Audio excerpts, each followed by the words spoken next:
Shalom. Today, we're going to be discussing an interesting topic, the queen who tried to trick the rabbi. Let me explain the story that we will tell in a moment, a fascinating story about a woman who was the mother of the great emperor of the Sasanian or Sassanid Empire. This empire was the heir to the Parthian Empire, which was an heir to the Greek Empire, which was heir to the Persian Empire. This empire was actually created also by a Persian local ruler by the name of Ardashir. Actually, today in the Gemara, we talked about Ardashir. He built this empire at the Battle of Hormuz at the year 224 of the Common Era. The capital, interestingly enough, was Ctesiphon. In fact, today in the Gemara in Sotah, in the Gemara in Gittin, we talk about Ardashir and Ctesiphon. This is called the Neo-Persian Empire, which is going to be the last empire before Islam takes over. Empire that extended over Iran, over all Iraq. It may have gone even all the way to Pakistan.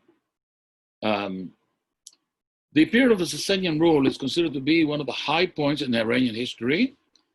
In many ways, is the peak of ancient Iranian culture, real Iranian culture before the Islamization of Iran.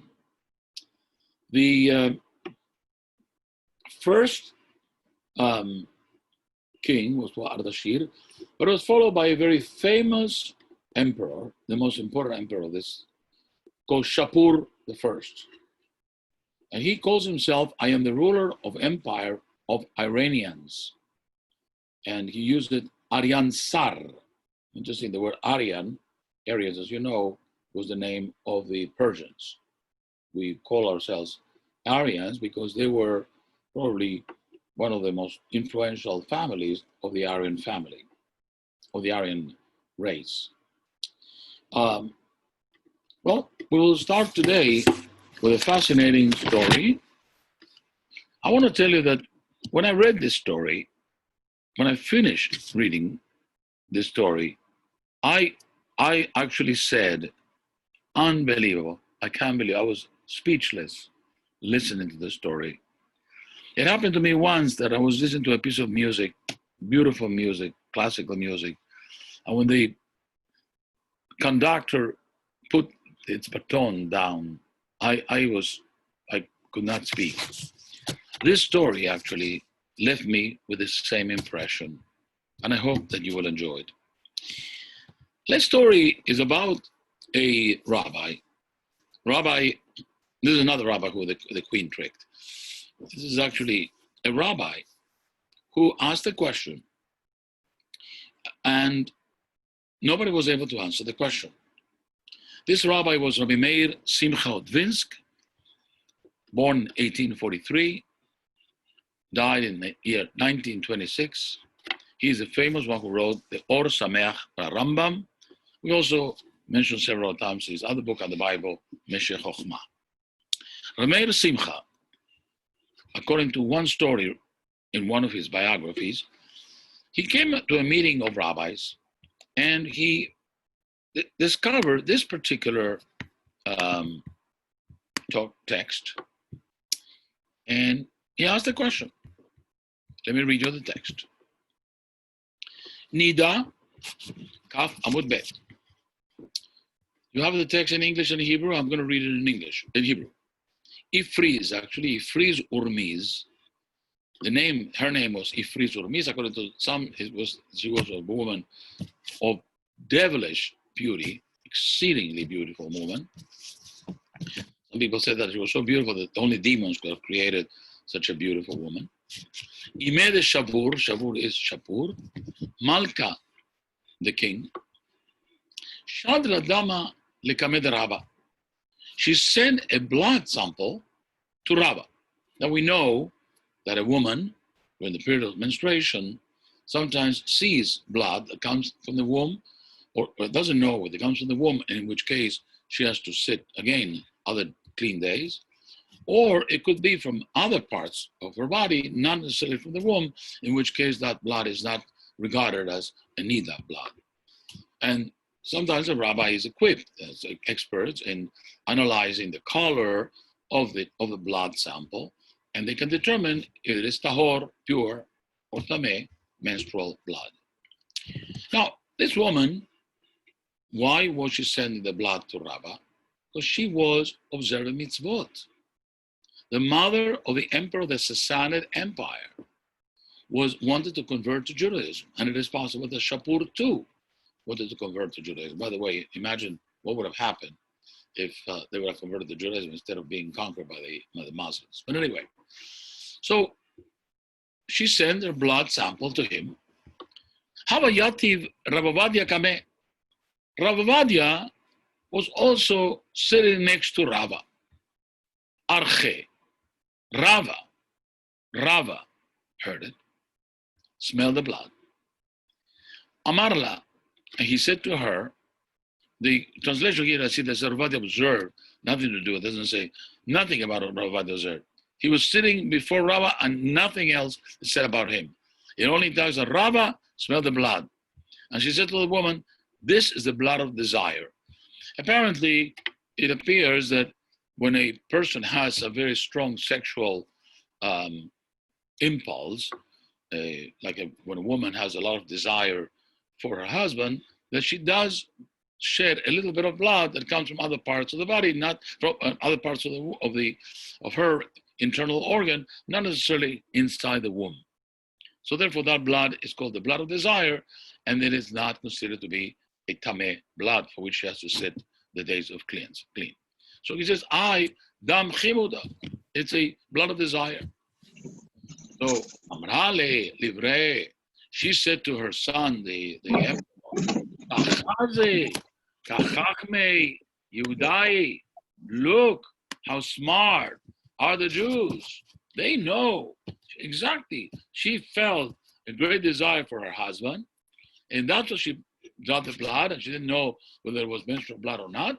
And when the rabbi said it was blood of desire, she said, yeah, you're right. How does he know that? Very smart man. So the son, a little more skeptical, said, Amarla, Dilma, Kesuma Be'aruba. Maybe this is like when a blind man walks through a skylight, or goes through a place that is light by accident. Maybe he just was lucky. He thought it was maybe the blood of desire. How do you know that he really knows? So Hadar, Shadrale Shitin Mine Dama. He actually sent to her, she sent to him 60 samples of blood. So wanted to know if he would know what the bloods were. Vechulu Amarinu, how? So, and on all of them, Rava guessed it, determined it correctly, and he knew the answer. How Batra Dam Kinimava? One of the blood samples, one of the 60th one, the last one, happened to be the blood of a lice. You know, the lice take the suck of the blood of people. So in this case, he could not recognize what it was. It wasn't from the woman. He did not know what to say.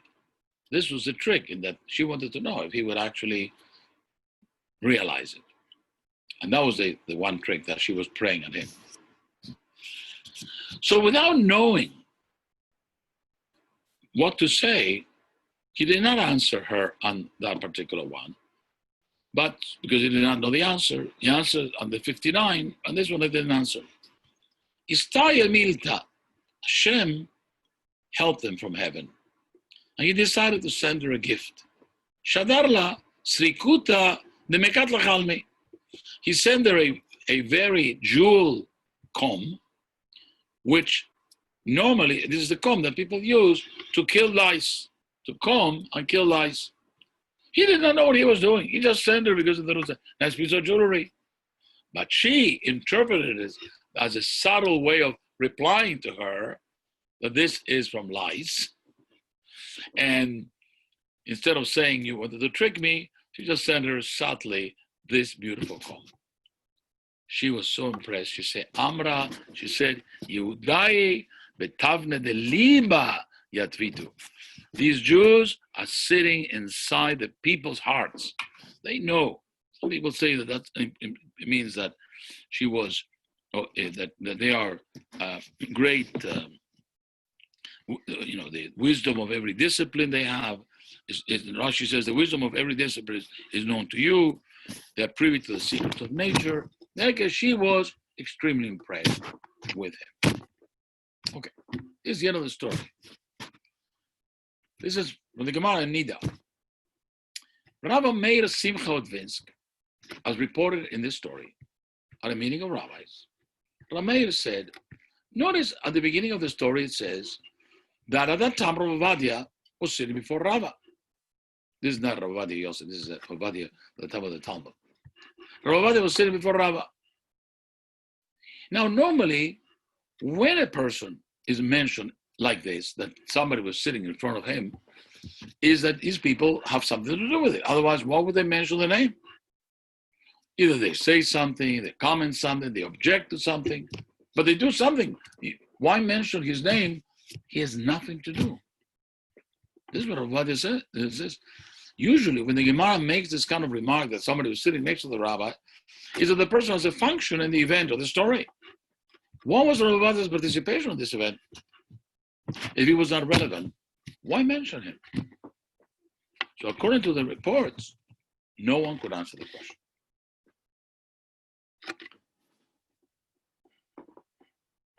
question. Rabbi Meir Simcha Odvinsk, in his genius, encyclopedic knowledge, found an answer to this question. And I'd like to share with you. In the Gemara Bava Batra, Kaf Aleph Amud Bet 21b, discusses a very interesting question, important question. Question is Asagat Gvul. That means that if a person has a business in a certain neighborhood or a certain place, somebody should not come and set a same shop next to him to rob him of his business. There should be respect for the turf, in a way, that a business is already establishing. Somebody comes and set the same business a few blocks away, is certainly going to take away business from the original owner. The Torah says that this is a prohibition. You're not allowed to interfere with the income of another person. There are some exceptions, and we're going to see this in a moment. With regard to one is not allowed to, the people are allowed to prevent other people from setting some certain kinds of businesses, except for teachers. Teachers are allowed to come into the area where another teacher is teaching, because Ezra says that Jewish people require that they establish one teacher alongside another teacher to raise the standard of teaching. And in fact, also says that the envy of scholars raises the level of learning. So this is the only exception when one teacher can come and set up shop in a way next to another place where there's already another teacher. But normally, we're not allowed to do that. And then we continue. Amar Rav Nachman bar Yitzchak said, and Rav Huna, son of Yeshua, said that the townspeople can bar craftsmen who come from other cities. Yes, that would be in following the concept of not interfering with other people's business. But conceits with regard to perfume salesmen, actually this is called not only perfume, but especially in this case, is also people who sell jewelry, rochlin hamachzirim be'erot, that are not prevented from setting shops or transient shops or coming to sell in a town, even though there may be some other people on that business. But these traveling salesmen are allowed to come in. And why? Because Ezra said, the Jewish people, that jewelry, this is not translated as perfume, cosmetics, jewelry salesmen can travel from town to town so that jewelry will be available to Jewish women. As we know that women never have enough jewelry to wear, usually, and they always like to have another piece. And sometimes the person in the town may not have all the variety, all the new models, the new designs. And so women are happy when they get a new piece of jewelry that they didn't see before. And that comes from the traveling salesman. So the traveling peddlers are allowed to come into town to sell their wares, but only one who seeks to travel from town to town. But if he wants to establish a shop, this ruling is not applied. The townspeople can say, you're allowed to come in, sell some things, and move on. But you're not allowed to set up a shop. However, there's an exception. If he is a Torah scholar, he may even establish a shop as a jeweler, salesman in the town. And this is like the incident in which Rava permitted Rav Yoshia and Rovadia to establish a shop. It was not according to the halacha, but because they are rabbis and they shouldn't be involved in this, but they established a shop with jewelry. Rav Meir Simcha says, what? This Rava sent a gift to the queen because he wanted to be nice to her, part of the PR that a community sometimes may have with regard to this aspect. And it is possible that the fact that he wanted to be cordial with this queen, he sent her a gift, a jewelry. But the question is, what kind of a rabbi has women's jewelry in his table, on his desk? He's supposed to be a scholar learning. How does he know? How does he even get to get the jewelry? Here comes Rav Meir Simcha Dvinsk and says, you remember that Rovadia was the person who was a salesman of jewelry. And that's why the Gemara says over here, Rovadia was sitting next to him. It is because Rovadia was a jeweler and had in his wares a lot of samples, and that's the meaning of that text. That's why Rava picked a gift to give to this woman, and Hashem directed him that he should pick particularly this comb, not knowing that this blood was the blood of a louse. He did not know, he didn't understand it. Hashem directed him as a miracle so that he would be able to pick this particular comb. And because he picked this comb, the queen interpreted as if he understood that it was the blood of a louse, and he was sending this comb that kills lice as a subtle message that he knew her trick. And that's why she was so impressed, so happy, and so to say, the Jews know everything. You have a knowledge in every aspect of nature and every aspect of life. No wonder this woman was so much in love with the Jewish people that she almost converted. Even before converting, she was still observing some mitzvot to the extent that she was sending blood samples of her menstrual period to determine when the blood was actually in the womb. And she had to set the 7 days of cleaning, or was it not a different blood, and that did not require her to be separated in any way from her husband.